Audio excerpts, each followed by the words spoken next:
இந்த ராஜாக்களும் ஆசாரியருமாய் அழைக்கப்பட்டிருக்கிற நீங்களும் நானும் அந்த கொடுக்கப்பட்டிருக்கிறதான இந்த அபிஷேகத்தை, கர்த்தர் கொடுத்திருக்கிறதான இந்த மகா மேன்மையான காரியத்தை நாம் எப்படி பத்திரமாய் பாதுகாத்துக் கொள்கிறோம் என்றுதான் முக்கியம். இதுல 2 பகுதி இருக்கிறத நீங்கள் வாசிக்கிறீங்க. ராஜாக்களும் ஆசாரியருமாய் அப்படின்னு சொல்லி வாசிக்கிறோம். 2 இதுல இருக்கு. இப்ப இயேசு கிறிஸ்து மகா பிரதான ஆசாரியர் என்று சொல்லுகிறது. அதே நேரத்தில் அவர் நமக்கு பூமியின் அதிபதிகளுக்கு, அதே வெளிப்படுத்தல் 1:5 வாசிங்க பார்ப்போம். உண்மையுள்ள சாட்சியும் மரித்தோரில் இருந்து முதல் பிறந்தவரும் பூமியின் ராஜாக்களுக்கு அதிபதியும் ஆகிய. அப்ப இயேசு கிறிஸ்து மகா பிரதான ஆசாரியர் என்று சொல்லப்படுகிறார். நமக்கு மகா பிரதான ஆசாரியர் உண்டு என்று பார்க்கிறோம். அதே வேளையில பூமியின் ராஜாக்களுக்கு அவர் என்னவா இருக்கிறார்? அதிபதியுமாய் இருக்கிறார். அப்ப இந்த அபிஷேகம், இந்த 2 சேர்ந்திருக்கிற இந்த மகா பெரியதான இந்த காரியத்தை நீங்களும் நானும் எந்த அளவுக்கு பத்திரமாய் பாதுகாத்துக் கொள்கிறோம் என்று பார்க்க வேண்டும். இத தொடர்ச்சியா இது ஒரு செய்தி, ஒரு 2-3 பகுதி செய்தியாக இது இருக்கு. ஆனால் இதுல ஒரு பகுதி மட்டும்தான் இன்னைக்கு நாம் பார்க்க போகிறோம். அதுல முதல் பகுதி, கர்த்தர் உங்களை என்னவா அழைச்சிருக்கிறாரு? ராஜாக்களாக அழைச்சிருக்கிறார். இந்த ராஜாக்களாக அழைத்த அழைப்பு இருக்கு இல்லையா, அதாவது நம்முடையதான ஆளுகையில நமக்கு கொடுக்கப்பட்ட இந்த அபிஷேகத்துல ஆளுகையும் இருக்கிறது. நான் சொல்ல உங்களுக்கு புரியுதா? நம்முடைய அழைப்புல என்ன இருக்குது? ஆளுகையும் இருக்கு. அப்போ இயேசு கிறிஸ்து பூமியின் ராஜாக்களுக்கு அதிபதி என்று சொன்னால், இப்போ இயேசு கிறிஸ்து பூமியின் ராஜாக்களுக்கு அதிபதியாக இருந்தாலும் இன்னும் அவருடைய ஆளுகை என்ன செய்யல அப்படின்னா, லிட்ரலா பூமியில தொடங்கல. இயேசுவின் 1000 வருஷ அரசாட்சி தான் நேரடியாக பூமியில அவர் செய்ய போற அரசாட்சி. அதனாலதான் பிதாவாகிய தேவன் சொல்றாரு, நம்முடைய சத்துருக்களை பாதபடியாக்கி போடும் வரைக்கும் நீர் என்னுடைய வலது பார்சத்தில் உட்காரும் அப்படின்னு சொல்லியிருக்கிறார். ஸோ இப்போ அவர் அங்க இருக்கிறார். 1000 பரிசுத்தவான்களோட தேவன் பூமியை நியாயம் தீர்க்க வருகிறார். பகிரங்க வருகையை பற்றி இருக்கிறது. அவரோடு கூட மரித்தவர்கள், அதாவது அவரோடு கூட இரத்த சாட்சிகளாய் மரித்தவர்கள், இயேசுவின் நாமத்தை நிமித்தமும் வசனத்தின் நிமித்தம் மரித்தவர்கள் உயிர்த்து அவரோடு கூட அரசாண்டார்கள் 1000 வருஷம் என்று வெளிப்படுத்தல் 20:4 சொல்லுது. ஸோ இயேசு கிறிஸ்துவோட அரசாட்சி 1000 வருஷ அரசாட்சி பூமியிலே வந்து செய்வார். அவரோடு கூட இரத்த சாட்சிகளாக மரித்தவர்கள் எல்லாம் உயிர்த்து அரசாழ்வார் என்று சொல்லி நாம் பார்க்கிறோம். ஆனால் இந்த அரசாட்சி இப்போ ஆவிக்குரிய விதத்தில் நம்ம இடத்துல இருக்கிறது. எப்படி இருக்குது? ஆவிக்குரிய விதத்தில் நமக்கு இருக்கு. எப்படிங்க அப்படின்னு கேட்டீங்கன்னா, இப்ப இயேசு கிறிஸ்து பிறக்கும் போதே யூதருக்கு ராஜாவாய் பிறந்திருக்கிறவர் எங்கே அப்படின்னு இருக்கு. கடைசியா சிலுவையில் அவர் தொங்கும் போது அவருக்கு மேல என்ன எழுதி போட்டாங்க? யூதருக்கு ராஜா. அப்போ பிலாத்து கேட்கும் போது, நீ யூதருக்கு ராஜாவா என்று கேட்டபோது இயேசு சொன்னது என்ன? நீ சொல்லுகிறபடிதான். அப்போ இயேசு ராஜா என்பதில் எந்த விதமான மாற்று கருத்தும் இல்ல. மரியின் மேலும் மரியின் குட்டியின் மேலும் ஏறி வருகிற போது அவர்கள் என்ன சொன்னாங்க? யூதருக்கு ராஜா என்று சொன்னார்கள். ஆனால் ஒரு இடத்தில் கூட இயேசு கிறிஸ்து தன்னை ராஜாவாக ஒரு அரண்மனைக்கோ, உலக பிரகாரமாய் அரண்மனைக்கோ யுத்தத்துக்கோ போய் ராஜவஸ்திரம் தரித்ததை நாம் பார்க்கவே இல்லை பைபிள்ல. அவர் ஸ்பிரிச்சுவலாக ராஜாவாக இருந்தார். ஆவிக்குரிய விதத்தில் என்னவா இருந்தாரு? ராஜாவாக இருந்தார். ஏன்னா அவர் ஆளுகை இன்னும் தொடங்க வேண்டி இருக்கிறது. அது வரும், அப்போ அவர் ராஜாவாக இருப்பார், உலக பிரகாரமாய் ராஜாவாக இருப்பார். ஆனால் அது வரைக்கும் அவர் என்னவாக இருக்கிறார்? ஆசாரியனாக இருக்கிறார். அப்போ உலக பிரகாரமாய் ஆசாரியனாக இருந்தாலும் மகா பிரதான ஆசாரியர், நமக்காக பலியானார், நமக்காக அவர் மகா பரிசுத்த ஸ்தலத்துக்குள் பிரவேசித்தார், இப்படி வசனத்தெல்லாம் இருக்கு. அப்படி இருந்தாலும் கூட உள்ளுக்குள்ள அவர் என்னவாக இருக்கிறார்? அந்த ராஜ ரீகத்தை அவர் ஒரு நாளும் விட்டு கொடுக்க மாட்டார். கர்த்தர் தம்முடைய மகிமையை ஒருவருக்கும் விட்டு கொடுக்க மாட்டார் என்று பார்க்கிறோம். அப்படி இருக்கும்போது அவருடைய ராஜரீகத்தையும் விட்டு கொடுக்க மாட்டார். இயேசு கிறிஸ்து வந்து மலை பிரசங்கத்தை ஆரம்பிக்கும் போது மட்டுமல்ல, எல்லா இடத்துலையும் பாருங்க, இயேசு பிரசங்கம் பண்ணும்போது ஒரு விசேஷமான காரியத்தை செய்வார். என்னன்னா, 5ஆம் அதிகாரத்தில் நீங்க வாசிக்கும் போது, மத்தேயு எழுதின சுவிசேஷத்தில் நீங்க வாசிக்கும் போது, இயேசு மலையின் மேல் ஏறி உட்கார்ந்தார்னு இருக்கும். அப்படிதானே இருக்குது. பெரும்பாலும் என்ன செய்வாங்க? நின்றுகிட்டு தான் பிரசங்கம் பண்ணுவாங்க. ஆனா இயேசு கிறிஸ்து என்ன செய்தார்? உட்கார்ந்து தான் பிரசங்கம் பண்ணுவார். வாசிங்க லூக்கா எழுதின சுவிசேஷம் 5ஆம் அதிகாரம், லூக்கா எழுதின சுவிசேஷம் 5ஆம் அதிகாரம் 2வது வசனத்தை வாசிங்க. அந்த படகில் உட்கார்ந்து அவ போதனை பண்ணும்போது கர்த்தர் என்ன பண்றாரு? அதோட அர்த்தம் என்னன்னா, யார் உட்கார்ந்து பேசுவாங்க அப்படின்னு நல்லா கவனிச்சு பார்த்தீங்கன்னா, அப்போஸ்தலர் நடவடிக்கையில் ஏரோது ராஜவஸ்திரம் தரித்தவனாய் சிங்காசனத்தில் உட்கார்ந்து பிரசங்கம் பண்ணினான்னு இருக்கும். பார்த்துருக்கிறீங்களா? இந்த வசனத்தை வாசிங்க பார்ப்போம். அப்போஸ்தலர் நடவடிக்கைகள் 12ஆம் அதிகாரம் 21வது வசனம் வாசிங்க. குறித்த நாளிலே ஏரோது ராஜவஸ்திரம் தரித்து கொண்டு சிங்காசனத்தின் மேல் உட்கார்ந்து அவர்களுக்கு பிரசங்கம் பண்ணினார். இது ராஜாவுடைய தன்மை. ராஜா தான் உட்கார்ந்து பிரசங்கம் பண்ணுவார். நீங்க சாலமோனை பாருங்க, அரியாசனத்தில் உட்கார்ந்து, பார்வோன் உட்கார்ந்து, நேபுகாத் நேச்சார் உட்கார்ந்து, அந்த அவங்க உட்கார்ந்து இருக்கிறத பைபிள் மென்ஷன் பண்ணும். அந்த ராஜாவுடைய தன்மையை இயேசு கிறிஸ்து செய்வார். காரணம், அவர் வெளியே பிரசங்கம் பண்ணாலும் உள்ள என்னவா இருக்கிறாரு? ராஜாவாக தான் இருக்கிறார். அதே தான் உங்களுக்கும் எனக்கும் பொருந்தும். நீங்களும் நானும் இந்த பூமிக்குரிய வாழ்க்கையில என்ன வேணாலும் இருக்கலாம், எந்த வேலை செய்யலாம், என்ன வேணாலும் பண்ணலாம். கர்த்தர் உங்களை அழைச்சிருக்கிறார். ஆனால் உள்ளுக்குள்ளே நீங்கள் நான் என்னவா இருக்கிறோம்? ராஜாக்களும் ஆசாரியர்களுமா இருக்கிறோம். இன்னைக்கு நிறைய பேர் இதை தப்பாவும் எடுத்துக்கிறாங்க. அவங்க எப்படி எடுத்துக்கிறாங்கன்னா, நாம உள்ள மட்டும் இல்ல, வெளியும் ராஜாவின் பிள்ளைகள். வெளியும் எப்படி இருக்கிறோம்? ராஜாவின் பிள்ளைகள். உடனடியாக அத்தனை பேர் என்ன ஆயிடுறாங்க அப்படின்னு கேட்டீங்கன்னா, நாங்களும் அவரை மாதிரி ராஜாக்கள் மாதிரி ராஜ வஸ்திரம் தரிச்சு காஸ்ட்லி ட்ரெஸ் போட்டு நல்லா அவங்க பெரிய பெரிய ரதத்துல வரா மாதிரி நாங்களும் காஸ்ட்லி கார்ல தான் வருவோம் அப்படிங்கிறாங்க. இயேசு கிறிஸ்து ஒரு நாளும் அதை செய்யவே இல்லை. இயேசு கிறிஸ்து வறியவர்களோடு வறியவராக இருந்தார். அவர் எங்க வேணாலும் உட்காருவார், படகுல படுத்து தூங்கினார், எல்லாம் இருந்துச்சு. இவங்க இன்னைக்கு என்ன பண்றாங்க அப்படின்னு கேட்டீங்கன்னா, ராஜாக்கள் அப்படின்றத ஒரு வார்த்தையை தப்பா புரிஞ்சுக்கிட்டு உலக பிரகாரமா ராஜா நினைச்சுக்கிறாங்க. உங்களை என்னையும் கர்த்தர் உலக பிரகாரமா ராஜாவா மாத்துவார். எப்பனா ஆயுதவரசன் அரசாட்சியின் போது. ஒரு சிலரை ராஜாக்களாக பரலோகத்திலே மாத்துவார். வாசிங்க எபேசியருக்கு நிருபம் 3ஆம் அதிகாரம் 10வது வசனம் வாசிங்க. உன்னதங்களில் உள்ள துரைத்தனங்களுக்கும் அதிகாரங்களுக்கும் அவருடைய அனந்த ஞானமானது சபையின் மூலமாய் இப்பொழுது தெரிய வரும் பொருட்டாக. அப்ப நல்லா கவனிங்க, உன்னதங்களில் உள்ள துரைத்தனங்களுக்கும் அதிகாரங்களுக்கும். அதனாலதான் இயேசு நம்மளை பார்த்து சொல்றாரு, நான் பிதாவினிடத்தில் அதிகாரம் பெற்றது போல. வெளிப்படுத்தின விசேஷம் 2ஆம் அதிகாரம் வாசிங்க, 26, 27 வாசிங்க. ஜெயங்கொண்டு முடிவு பரியந்தம் என் கிரியைகளை கை கொள்ளுகிறவன் எவனோ அவனுக்கு நான் என் பிதாவினிடத்தில் அதிகாரம் பெற்றது போல ஜாதிகள் மேல் அதிகாரம் கொடுப்பேன். அவன் இரும்பு கோலால் அவர்களை ஆளுவான். அப்ப ஆளுகை இனி வருகிறதா இருக்கிறது. ஆளுகை எப்படி இருக்குது? இனி வருகிறதா இருக்கிறது. அவரோடு கூட பாடு சகித்தோமானால் அவரோடு கூட ஆளுகையும் செய்வோம். அது வரும். அது ஒண்ணு, பரலோகத்துல அவரோடு கூட வலது பாரசத்துல நம்மளை உட்கார வைப்பார் என்று சொல்லப்படுகிறது. ஒரு சிலர் உயிர்த்து அவரோடு கூட ஆயுதவச அரசாட்சி பூமியில செய்வார்கள். இருக்கு, ஆளுகை இருக்கு, மாற்றுக்கிறதே கிடையாது. நாம் உலக பிரகாரமாயும் ராஜாக்களாக ஆளுகை செய்வோம், வேதம் தெளிவாய் சொல்லுது. ஆனால் இப்பொழுது அல்ல, அது இப்பொழுது அல்ல, இனி வருகிறதா இருக்கிறது. ஆனா இப்போ நீங்களும் நானும் வெளியே ஆசாரியராகவும் உள்ள என்னவா இருக்கிறோம்? ராஜாக்களாக இருக்கிறோம். அப்போ இந்த அபிஷேகம் இது ஒரு விசேஷித்த அபிஷேகம். கர்த்தர் உள்ளுக்குள்ள உங்களை எண்ணி ராஜாவை வச்சிருக்கிறார். அப்ப இந்த அபிஷேகத்தை நான் அதான் சொன்ன ஆரம்பத்துல ஒரு பகுதி மட்டும் தான் இப்ப நம்ம பார்க்க முடியும். 2 பகுதி இருக்கு, ஆசாரியரும் இருக்கு, அது இப்ப பார்க்க முடியாது. சோ இப்ப ராஜாக்களாக கர்த்தர் வச்சிருக்கிறார். அப்ப அந்த ராஜாக்களாக வச்சிருக்கிற அந்த அபிஷேகத்தை உங்களையும் என்னையும் பத்திரமாய் பாதுகாத்துக் கொள்ள வேண்டும் என்று கர்த்தர் விரும்புகிறார். ஆண்டவர் சொல்றாரு, நான் வரும் அளவும் உனக்குள்ளதை பற்றி கொண்டிரு. உன் மேல இருக்கிற அபிஷேகத்தை என்ன செய்ய? பற்றி கொண்டிரு. அப்ப அந்த அபிஷேகம் என்பது கிரீடம் என்று வேதம் சொல்லுகிறது. லேவியராகமத்தின் புஸ்தகம் 21ஆம் அதிகாரம் 12வது வசனம் வாசிங்க பாப்போம். பரிசுத்த ஸ்தலத்திலிருந்து புறப்படாமலும் தன் தேவனுடைய பரிசுத்த ஸ்தலத்தை பரிசுத்த குலைச்சல் ஆக்காமலும் இருப்பானாக. அவனுடைய தேவனின் அபிஷேக தைலம் எனும் கிரீடம் அவன் மேல் இருக்கிறதே. அப்படியானால் உங்களுக்கும் எனக்கும் அபிஷேகம் தான் கிரீடம். ஆளுகைக்கு ஒரு ராஜா என்பதற்கு அடையாளம் எது? கிரீடம். ஒரு தலையில சாலமோன் தலையில கிரீடத்தை வச்சாச்சுன்னா அவர் என்னவா மாறிடுறாரு? ராஜாவாக மாறிடுறாரு. அது வரைக்கும் அவர் ராஜா கிடையாது. எப்பொழுது போய் நாதான் தீர்க்கதரிசி அந்த கிரீடத்தை அவர் தலை மேல வைக்கிறாரோ அவர் ராஜாவாக மாறிடுறார். அதே மாதிரி என்னைக்கு கர்த்தர் உங்க மேல என் மேலேயும் அவருடைய அபிஷேகத்தை வச்சாரோ நீங்கள் நான் ராஜாக்களும் ஆசாரியருமாய் மாறிவிட்டோம். அல்லேலூயா. அத்தனை பேர் மாறிட்டோம். அதான் ரொம்ப இம்பார்ட்டன்ட். அப்ப இந்த ராஜாக்களும் ஆசாரியமாய் அழைக்கப்பட்ட நீங்கள் இந்த மகா மேன்மையான அந்த அபிஷேகத்தை, அந்த ராஜாக்குரியதான கனத்தை நீங்கள் நானும் பத்திரமா வச்சிருக்கிறோமா? ஆண்டவர் சொல்றாரு, நான் வருமளவும் உனக்குள்ளதை பற்றி கொண்டிரு. அதை நீங்க வச்சிருந்தீங்கன்னா அவர் வரும்போது அவரோடு கூட ஆளுகையும் செய்வீர்கள். அப்ப அந்த ராஜாக்களுக்கு கொடுக்கப்படுகிறதான மிக மேன்மையானதுதான் இந்த அபிஷேகம், கிரீடம். அப்ப கர்த்தர் உங்களை எண்ணி ராஜாக்களும் ஆசாரியமா அழைச்சிருக்கிறார்.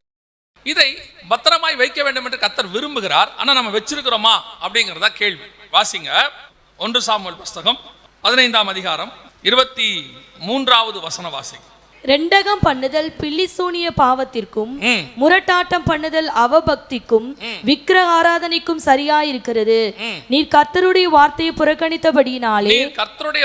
புறக்கணித்தபடியினால் அவர் உம்மை ராஜாவாய் இராதபடிக்கு புறக்கணித்து தள்ளினார். சில நேரங்களிலே அபிஷேகம் கொடுக்கப்படுகிறது. இப்பொழுது சவுல் ராஜாவாக அபிஷேகம் பண்ணப்பட்டார், அபிஷேகம் கொடுக்கப்பட்டது. ஆனால் அதே அபிஷேகத்தை கர்த்தர் எடுக்கிறார். நான் தான் உன்னை அபிஷேகம் பண்ணேன், ஆனா இப்ப நான் சொல்றேன் உன்னை என்ன பண்ணிட்ட? புறக்கணித்து தள்ளிட்டேன் அப்படிங்கிறார். இங்கதான் மிக முக்கியமான விஷயம் இருக்கு.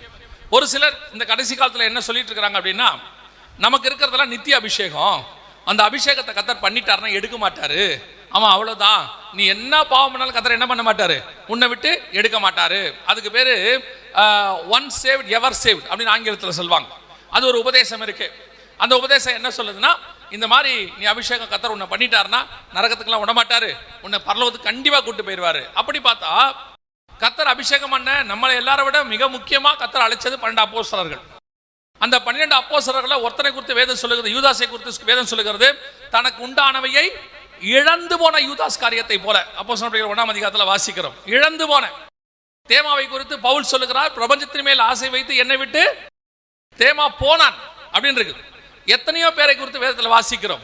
அனனியா சப்பீரால் ரட்சிக்கப்பட்டு பரிசுத்த ஆவியை பெற்றவர்கள் பணத்தாசை இருந்ததுனாலே மரித்து போனார் என்று சொல்லி நாம் பார்க்கிறோம். அப்படியானால் அபிஷேகத்தை பெற்றுவிட்டா கண்டிப்பா பரலோகத்துக்கு போயிடுவோம் அப்படிலாம் இல்லை இங்க பைபிள்.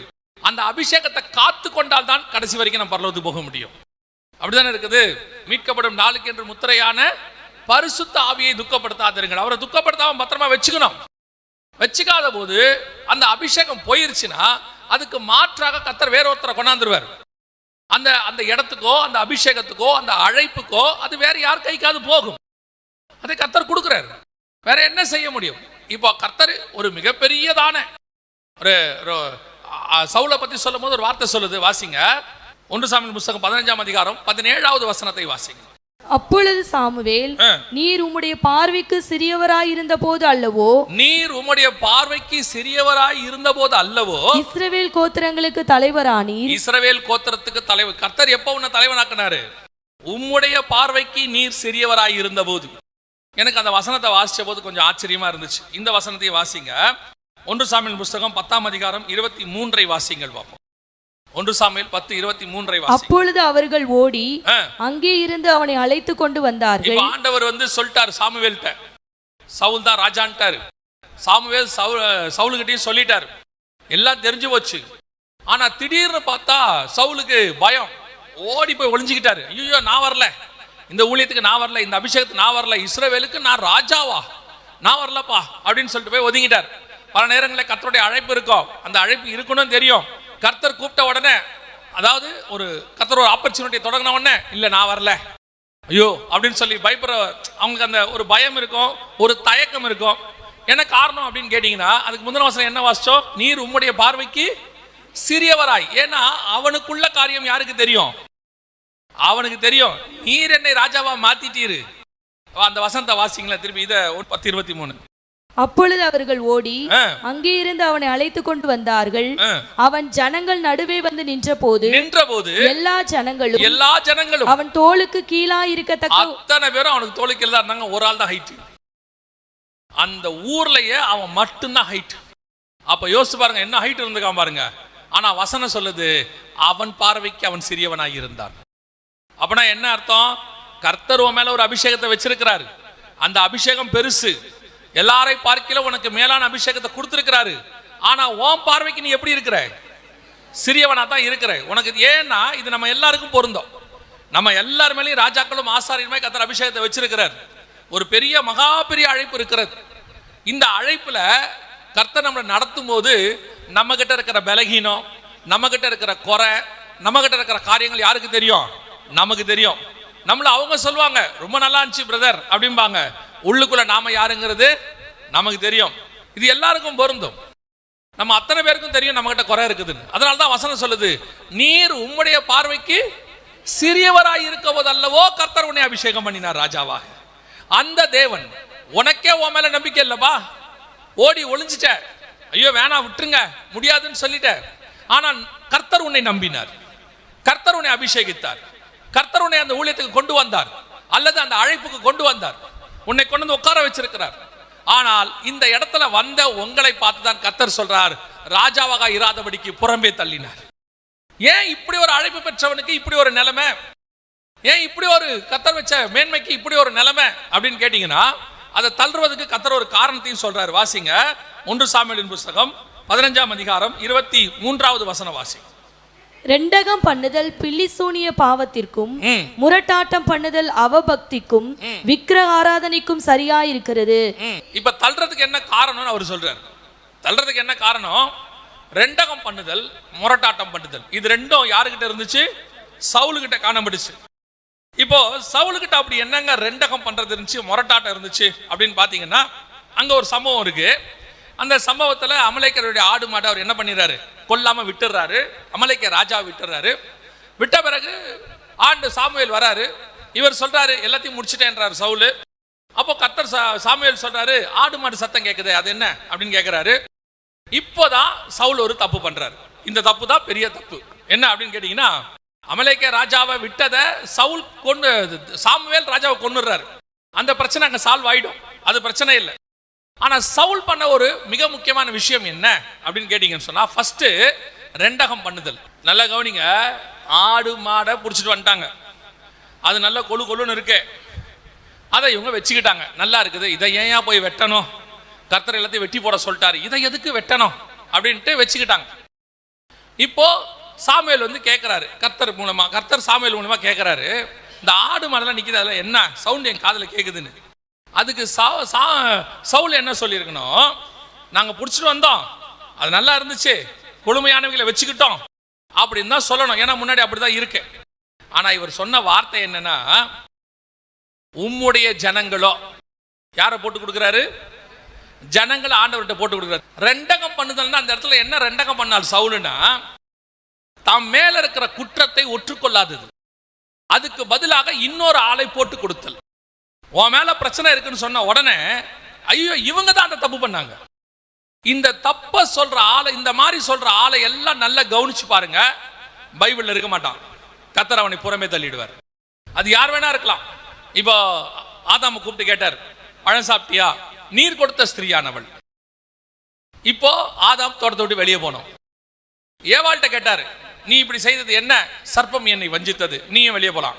வேலை முடிச்சு, தோட்டத்துக்குள்ள இருக்க முடியாது. அந்த அபிஷேகத்தை விட்டு வெளியே போயிடணும். ஒரு காரியத்தை செய்யும் பொழுது, ஒரு கர்த்தருடைய வார்த்தையை ஒருவேளை நீங்க மீறக்கூடிய இடமா வந்துருச்சு, நாம தப்பு பண்ணிட்டோம் அப்படின்னா, உணர்த்தும் போது உடனடியாக ஏற்றுக்கொள்ளுதல், அது பெரிய விஷயம். ஆனா அதை விட பெரிய விஷயம், சவுல் பண்ண தப்பு ஜனங்களுக்கும் தேவனுக்கும் நடுவுல ரெண்டகம் பண்ணுதல். இப்போ மோசே மலைக்கு மேல போயிட்டாரு. மலைக்கு மேல போய் 40 நாள் அங்க இருக்கிறாரு. கர்த்தர் அவரோட கூட பேசுறாரு. மோசே கீழே வரும்போது கண்ணுக்குட்டி வழிபாடு வந்துருச்சு. அப்போ ஆரோனை பார்த்து கேட்கிறாரு, இந்த ஜனங்கள் இப்படி, இந்த ஜனங்களை நீ இப்படி செய்வதற்கு அவர்கள் உனக்கு என்ன செய்தார்கள் அப்படின்னு சொல்லி கேட்ட உடனே ஆரோன் சொன்ன வார்த்தை 32ஆம் அதிகாரத்துல இருக்கும், யாத்திராகமத்தின் புத்தகத்துல. பின்பு மோசே ஆரோனை நோக்கி, நீ இந்த ஜனங்கள் மேல் இந்த பெரும் பாதகத்தை சுமத்துகிறதற்கு இவர்கள் உனக்கு என்ன செய்தார்கள் என்றான். அதற்கு ஆரோன், என் ஆண்டவனுக்கு கோபம் மூளாது இருப்பதாக, இது பொல்லாத ஜனம் என்று நீர் அறிந்திருக்கிறீர். இது பொல்லாத ஜனம் என்று நீர் அறிந்திருக்கிறீர். 25வது வசனம் வாசிங்க. ஜனங்கள் தங்கள் பகைவருக்குள் அவமானப்படத்தக்கதாக, ஜனங்கள் தங்கள் பகைவருக்குள் அவமானப்படத்தக்கதாக ஆரோன் அவர்களை நிர்வாணமாக்கி இருந்தான். ஜனங்களா கேட்டாங்க நிர்வாணமாக்க சொல்லி? வசனம் தெளிவா சொல்லுது, பகைவருக்குள் அவமானப்படத்தக்கதாய் ஆரோன் அவர்களை நிர்வாணமாக்கி இருந்தான். இங்கதான் இருக்கு, செய்யறதெல்லாம் செஞ்சிடறது, சேர்ந்து செஞ்சிடறது. நம்ம ஊர்ல ஸ்கூல் படிக்கும் போது சொல்லுவாங்க, பசங்க எல்லாம் செய்யும் போது சேர்ந்து செஞ்சிருவாங்க, மாட்டிக்கிட்டா ஒருத்தனை எல்லாரும் சேர்ந்து போட்டு கொடுத்துருவாங்க. இங்க என்ன பிரச்சனைனா, ஒருத்தன் எல்லாரையும் போட்டு கொடுத்துட்டான். அதான் இங்க பிரச்சனை. மாட்டியாச்சு. நம்ம ஆண்டவர்கிட்ட ஒரு விஷயம் நல்லா புரிஞ்சுக்கோங்க, நம்ம ஆண்டவருக்கு எல்லாமே தெரியுது, சகலம் அவருக்கு முன்பாக நிர்வாணமாயிருக்கு, வெளியரங்கமா இருக்கு. அதனால கர்த்தர் வந்து எதுவும் தெரியாம உங்களை கேட்கல. அவருக்கு ஒரு விஷயம் புரியல, எது உண்மை எது பொய்ன்னு தெரியறதுக்காக கேட்கல. கர்த்தர் ஒன்னு கேட்கிறாருன்னா அதுக்கு காரணமே நீங்க ஒத்துக்கொள்ளுறியா இல்லையான்றதுக்காக மட்டும்தான். நீங்க அந்த காரியத்துக்கு உண்மையை சொல்றீங்களா இல்லையா, அதுதான் கர்த்தருக்கு தேவை. இப்ப அவருக்கு எல்லாம் தெரியும். நீங்க என்ன பண்ணிக்கிட்டு இருக்கிறீங்க. காயினை வந்து கேட்கிறாரு, உன்னுடைய சகோதரன் எங்கே? அதுக்கு அவன் சொன்ன பதில் என்ன, நான் காவலாளியோ. அவ்வளவுதான். அதை மட்டும் ஒத்துக்கிட்டா அந்த இடத்துல போயிடும். பண்ணது மட்டும் இல்லாம அடுத்து சவுலு, இந்த ஆரோன் போன்ற ஆட்கள் அடுத்து என்ன செய்யறாங்க, ரெண்டகம் பண்ணுதல்.